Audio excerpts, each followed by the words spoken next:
All right, everybody. Well, it's been a little bit of time since we made a video and give you some updates on what's going on with us with the flooded house and what we've been going through and about what's going on with us. So I'll let Stacy talk and tell you what happened today.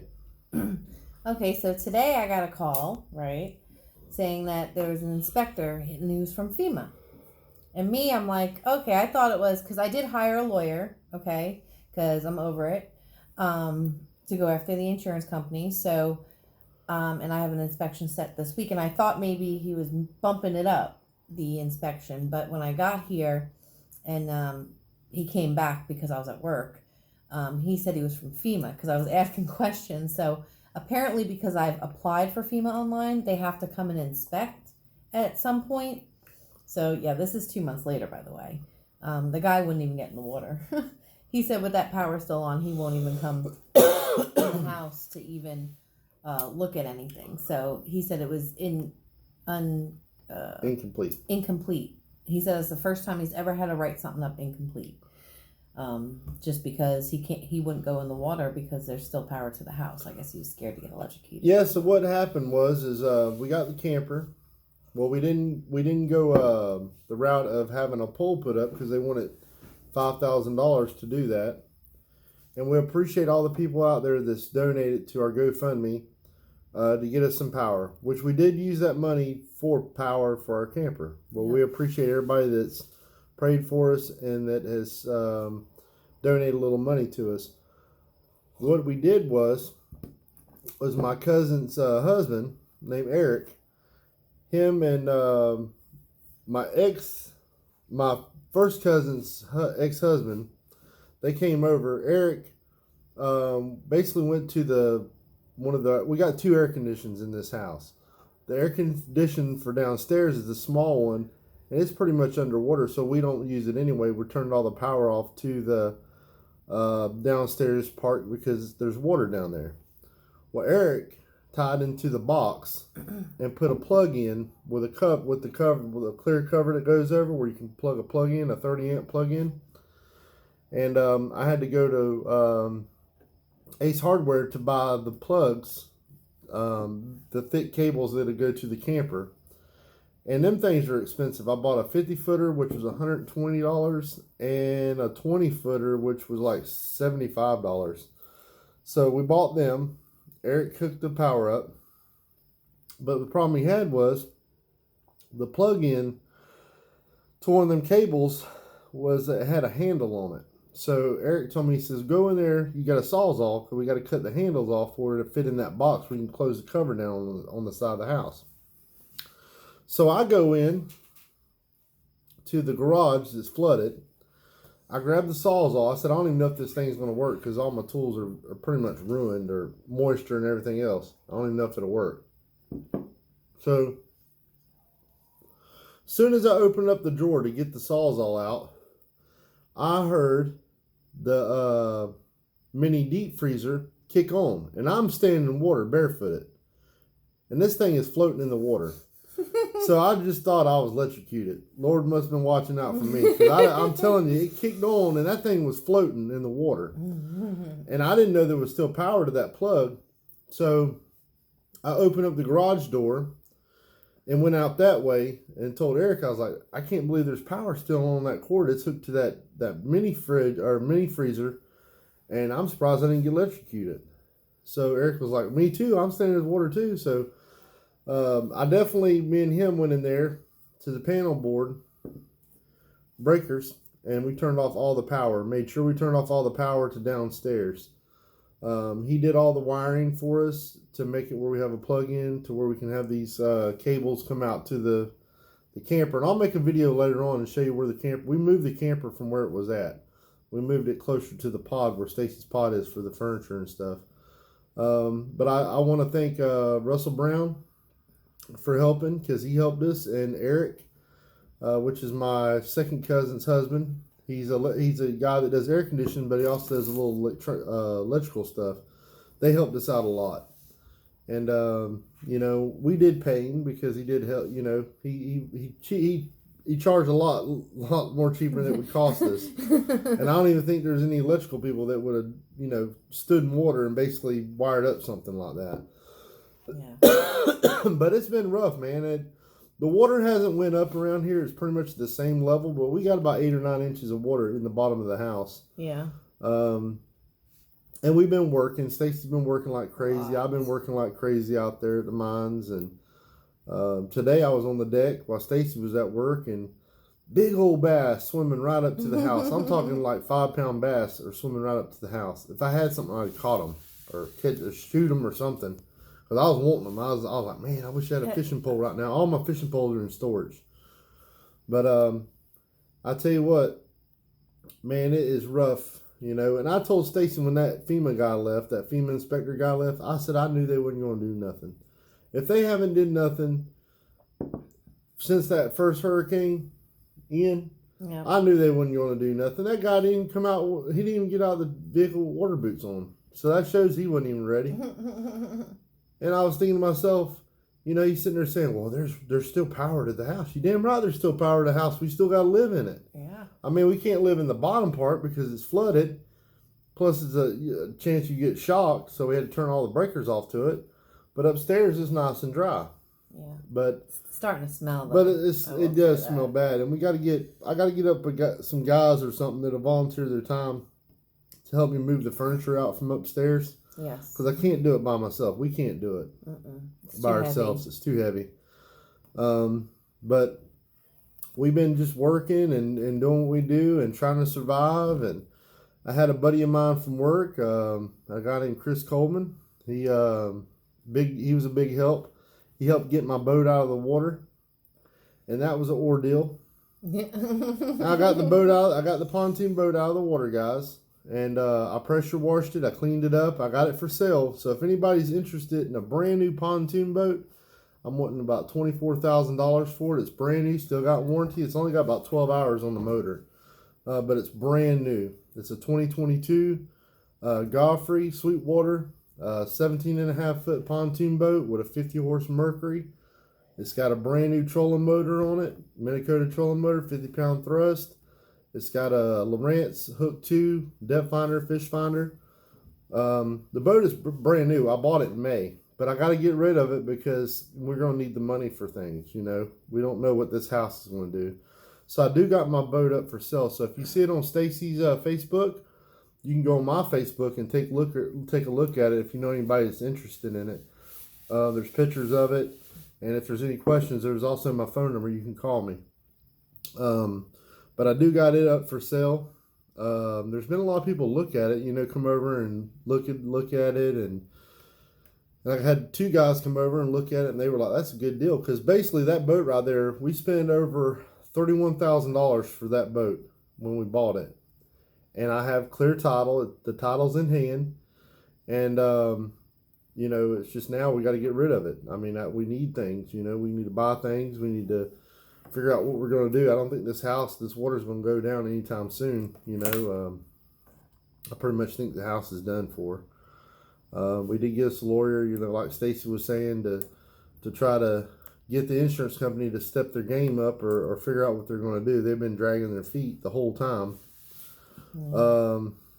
But I do got the boat up for sale. If you go on my Facebook, Philip Roop, you'll see pictures of the boat and how much I want for it, or best offer. I mean, if you come and offer me some money, a reasonable price for it, I'll sell it to you. It's brand new. It's only got 12 hours. I let it run the other day. I had to put the ears on it and run the motor, but it's nice and clean. I wiped it down. What was funny is that boat was out on the water ever since the hurricanes, and buddy, you should have seen the spiders on it.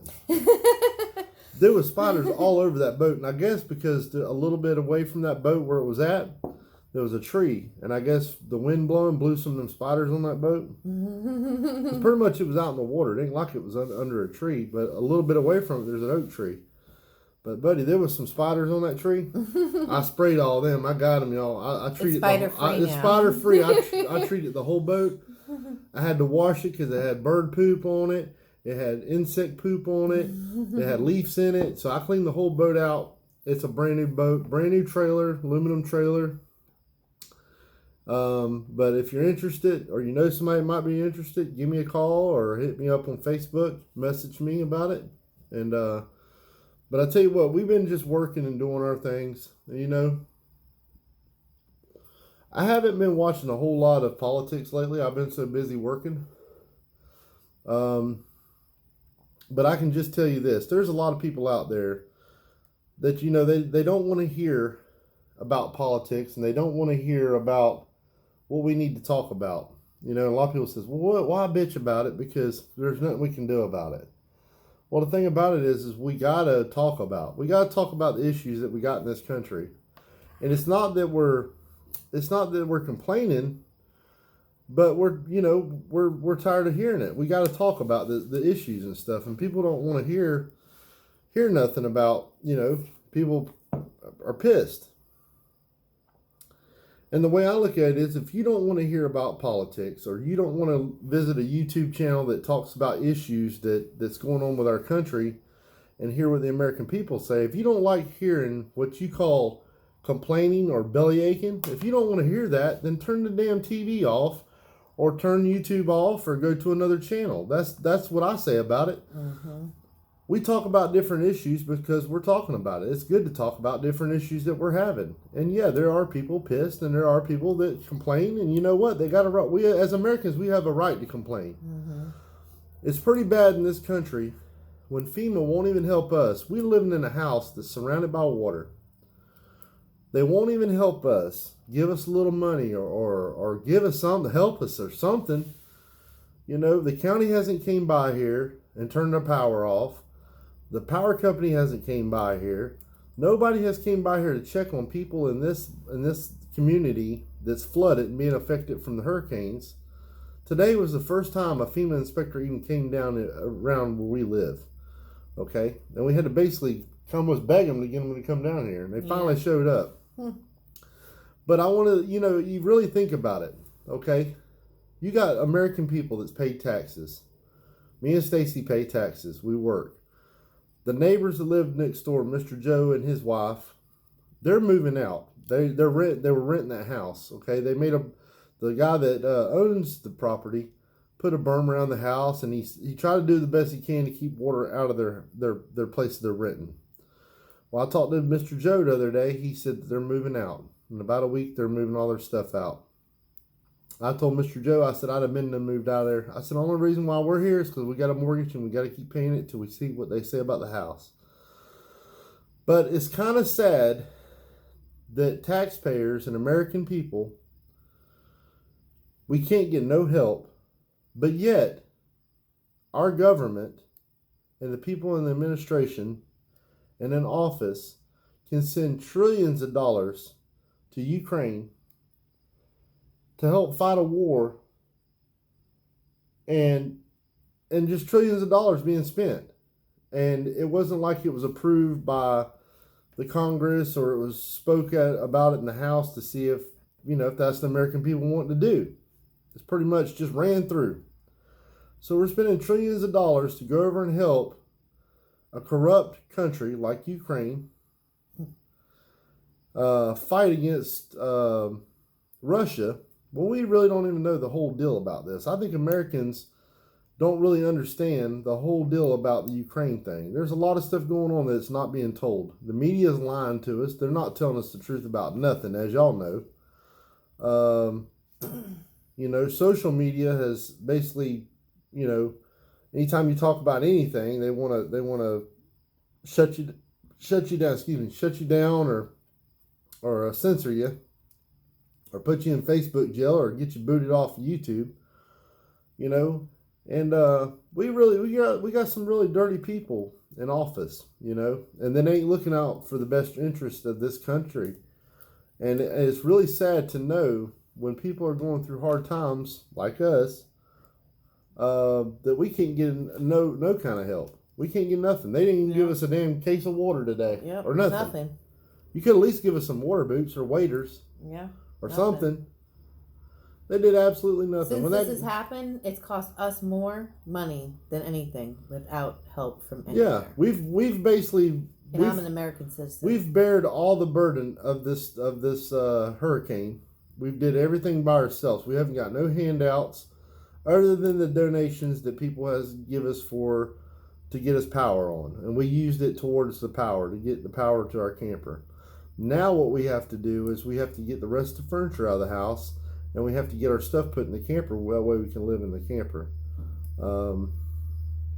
Which even living in a camper is nice. The camper is really nice, but the only thing bad about a camper is it's little tiny. And I'm a big guy, big. So if you're claustrophobic, it's probably the worst place you can go is in a little camper, And I didn't have very much choice of where to put the camper because I need to be closer to the power, and pretty much our yard is saturated. Some people say, well, Philip, if they do away with the house, you can just have a house built up, on the drier part of your property. Hell no. There ain't no drier part of our property. Pretty much, if you go up from where our house is flooded and you go up that property up by the other road, it's all soggy. It's mushy as hell. Like if they give me an option to rebuild a house, tear this one down and rebuild it on this property, or to just wash the what we owe away and move somewhere else, I'd pick move somewhere else, because this investment in this house we bought is done. I can't even sell. I wouldn't even be able to sell it if the flood went away tomorrow, because I'd have to disclose this house has been flooded. And that's, you ain't gonna get no buyers for that. No. And but I tell you what, it's pretty crappy that we live in a country where they spend all this money and they don't help nobody. They don't help nobody, but they'll help other countries. They'll give them $800 million worth of aid to go help them. I heard Joe Biden give $800 million to Ukraine for aid, and we're giving them all these weapons. We're giving Ukraine all these weapons to fight against Russia, right? We're giving them all these weapons that we need. We need for our country. The thing about it is he's giving away all the taxpayers that we pay all these taxes for. He's giving away all of our money like it's free and like it ain't nothing. And the American people are hurting. All this inflation and the prices and and begging these countries like Venezuela and these other countries to get oil. We're rich in oil. We got oil up under us right now in our country. We got oil. We're rich in oil. It's just we got an administration in there that don't want to do it. Don't want to take they want us to be regulated for anything that we do, and we buy oil from people that has no regulations. It's almost like that they're working for the other countries. Yep. It's like they're trying to destroy our country and build their countries up over there. Yep. Which is ridiculous. I think Joe Biden's bought out. I really think China is in his pockets, and he's doing everything he can to put our country in debt and put our country just pretty much destroy our country. Yeah. That's what I think. And I don't like Joe Biden, and I'll tell you I don't like him. And if you like him, that's your point of view. Issues. But guess what? Good luck with your money. Good luck for them helping you do anything. You go to the grocery store for anything now? I went to Publix, right, to go get some things. So a carton of 12 eggs, Publix brand, right, is like, and this I think is for the large, was $7 and change. I got an 18 pack of the large eggs, and that cost me almost $9. I would have just followed the damn chickens around till they laid a damn egg right here and got myself some free eggs. Yeah. Shoot.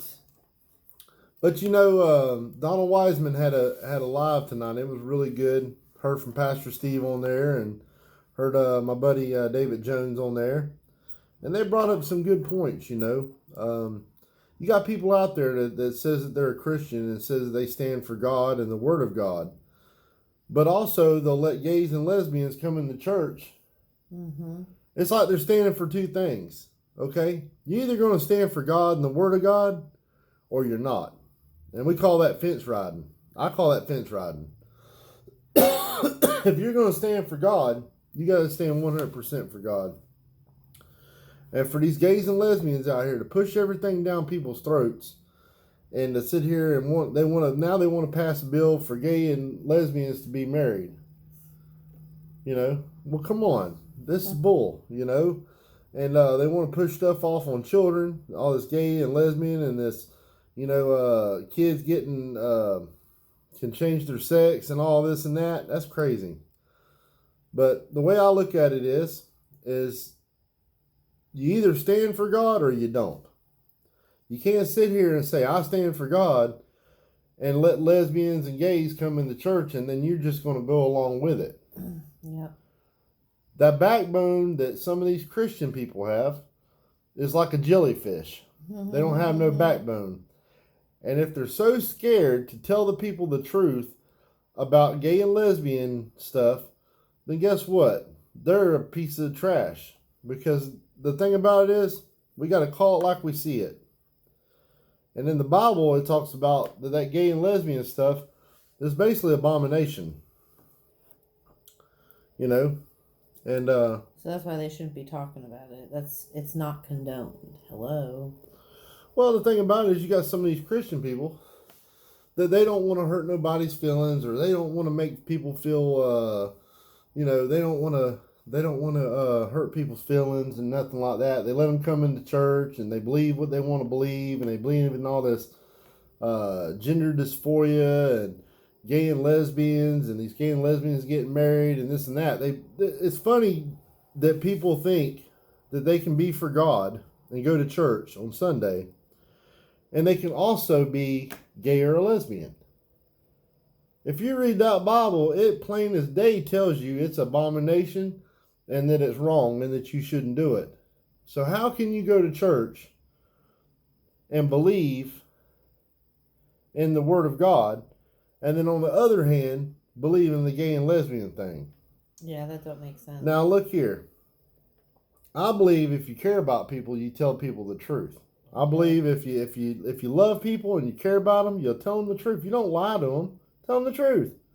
Say, look, I love you as a person, but what you're doing is wrong. And what you're doing is going to send you to hell. And that's the bottom line.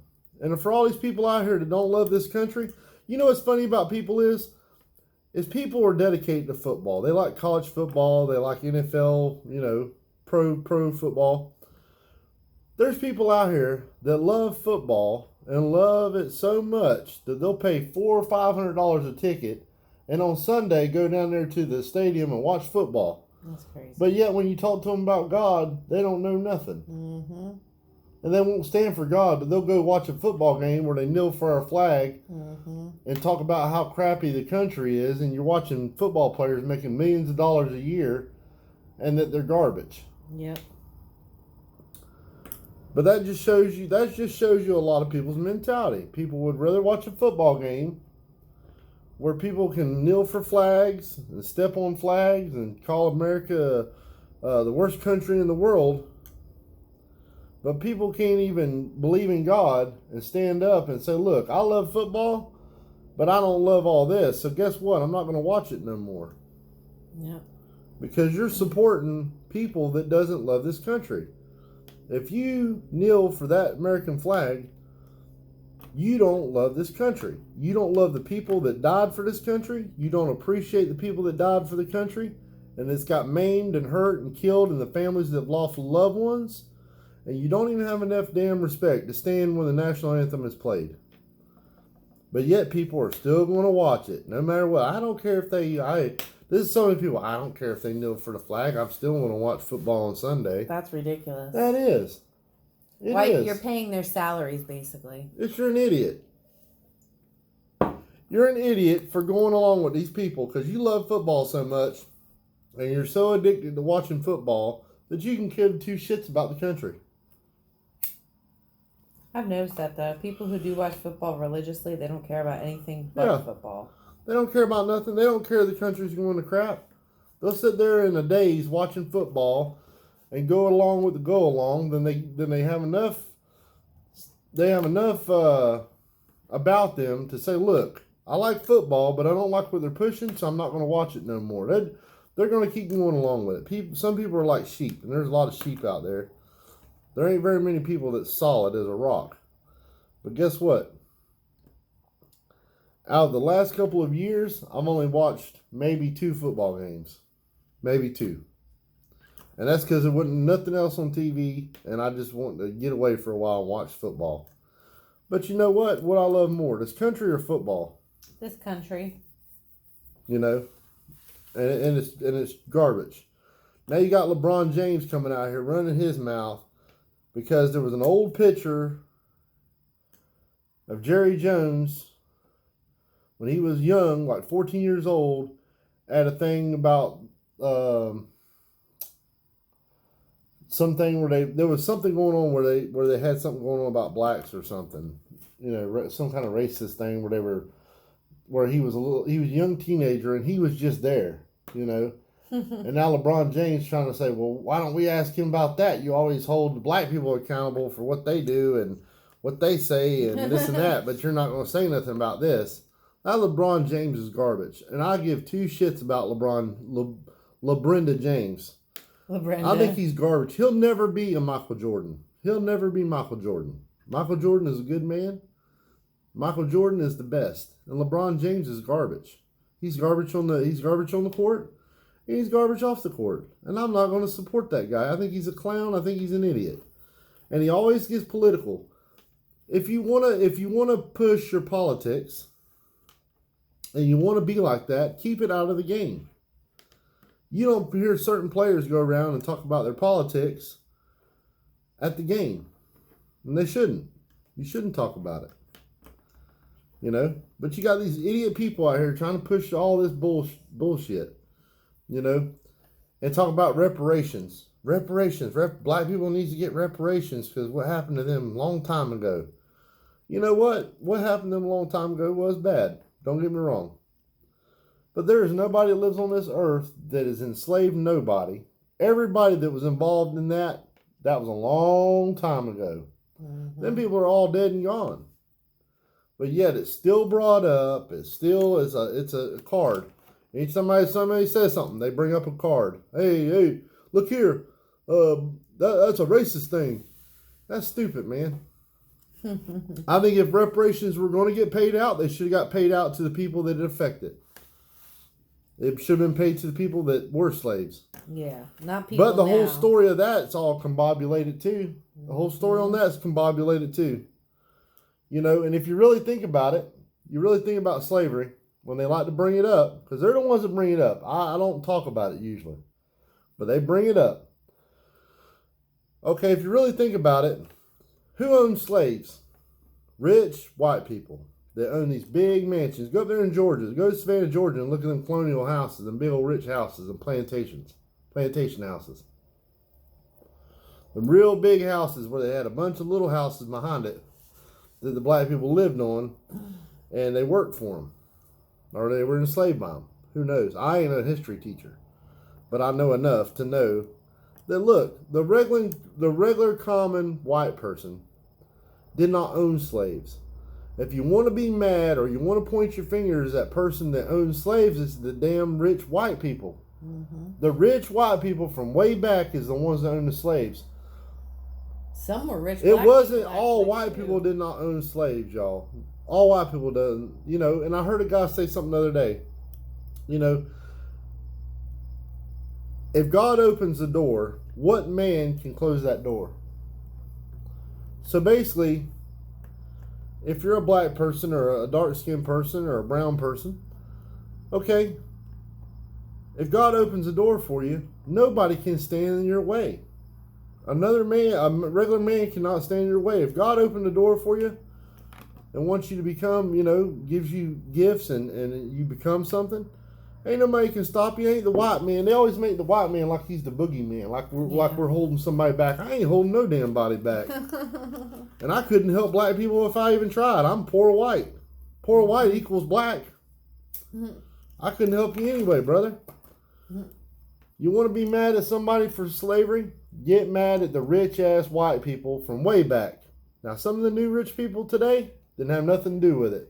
It's some old rich white people way back in the day that had a lot to do with it. And most of them are dead and gone. You might be able to look up. You might be able to look up the family that got inheritance from them old people that made their money off the backs of black people, and look at who they are up today. But it ain't a person like me. My family didn't come from no money. My family didn't even own a cow or a damn horse. We damn sure didn't own no slave. Matter of fact, my dad told me back in the day when he lived up and he was raised in Virginia, not far from Roanoke. He said there was a black family that lived up the road from him, and they had hogs. No, they had apples. So my family would trade like pigs and stuff like that, and meat to them for apples because they had like an apple orchard. That's pretty cool. So they would trade back and forth. Yeah. So to hear people sit here and bring up this race stuff all the time and this garbage, that's bullshit, y'all. Y'all know it is. Because not everybody believes in that. And I don't believe in racism. I don't believe no person should own another person. I believe people should have God-given rights, and it doesn't matter what color you are. If you're a good person, you're a good person. And I don't give a damn. There's white people out there I don't like. And there's black people out there I don't like. So it has nothing to do with race. And you know what's kind of funny is that guy that went in and shot up that club, the gay club or whatever, LGBTQ plus club or whatever. They were saying they're going to get him for a hate crime. How are they going to prove it's a hate crime? So if you go in and shoot somebody, they can automatically say it's a hate crime? Well, no shit. You hated that person to shoot them. You don't love the people to go shoot somebody. Yeah. But that hate crime is just a bunch of bull crap. That's always hate crime. Hate crime. We'll give them extra charge saying it's a hate crime because it was a person went in there and shot people that were lesbian, gay, or whatever. Well, how can you prove that? How can you prove that he hated Just because he shot up. That he did it because they were gay. How do you know that? Yeah, you don't. You don't. So it's murder. Murder's murder. Mm-hmm. Murder is a big enough charge by itself. Why would you need a hate crime charge? I know you're already getting life or death. So what's the difference? But y'all, hey, people out there, y'all give me some comments on what I was talking about tonight. And if you get a chance, watch Donald Wiseman's. Go back and watch the replay. Donald Wiseman. I keep calling him Donald Wiseman. Donald Wiseman. Watch his YouTube. He had a good one tonight. Watch Mark Hatfield share his stuff out on Facebook. He's got some good points he come up with. Watch Waterbug68. He's a good friend of mine. Pastor Steve Warren, good American patriot and preacher, and one of my favorite people is Pastor Steve Warren, and I consider him my preacher. If you want to watch some of his stuff or listen to he's got a music CD out. Go on Faith Chapel Ministries out of Baxter, Tennessee, and buy you one of his CDs or go watch some of his stuff on his YouTube. He's got some real good stuff, and he's a true man of God, and he does a lot of good work for people and this and that, getting the word of God out. But we got to be strong and stand up to BS. And when BS is told, we need the people out there, when you're around somebody and they're talking a bunch of mess that ain't even right, they're trying to wiggle the truth around, they're trying to twist the word of God, and they're trying to twist the truth. Get them straight right off the bat. Say, hey, that ain't right. That ain't right. What you're doing ain't right. You know it ain't right. You can't twist the word of God. But we got to stand up to crap, because crap we're not going to put up with. Good American people that loves the country, loves your family, and stands up for God and what's right. We got to stand true to our what we believe in. And y'all Georgians up there, y'all need to vote for Walker all day. That Warnock is garbage. He's an undercover false prophet, false man of God. Y'all need to get Walker in there. Herschel Walker. Good man. Simple man, good man. Just because somebody ain't educated or perfect on the way they talk or they're very simple in the way they do things, doesn't mean they're not a good person. But anyways, we talked about some things. Give me some comments. Give me some thumbs up. Share me out to your family and friends. We're just giving you an update on things. We're talking about a little politics and little stuff that's going on. I don't want to get too heavy in that, but we did go over some issues. But we'll probably make a video and show you where our camper's out now. Yes, once we set it up, I'm going to do a whole tour of everything in the camper. It's going to be fun. All right, y'all. Until next time, Take care of yourself. Take care of each other. Concealed weapon holders, Second Amendment guys, carry them weapons, carry them firearms. Anywhere you go, carry them. If you love somebody out there, make sure you tell them you love them right now. Go right now and tell them you love them and you appreciate them. Might be the last time you get to talk to them. And remember, believe in God, pray. Get you a relationship with God. And if you don't know God, get to know God. Pray to Him. You know, that's the best way I can say is pray to God. And read that Bible. Ain't nothing wrong with reading that Bible every once in a while. It's good for you. And you know, make sure you have a relationship with God. I think we're living in the end days, y'all. I really do. With stuff that's going on and things are being twisted, and what's right is wrong, and what's wrong is right, and everything's so flipped around. It talks about that in the Bible in the end days, and I really think we're going through them. And you know, stand firm in what you believe. Stand up for this country and stand up for your family and what's right, and always stand up for God. But anyways, till next time, we love you guys. Love you. We'll see you later. Bye. See ya.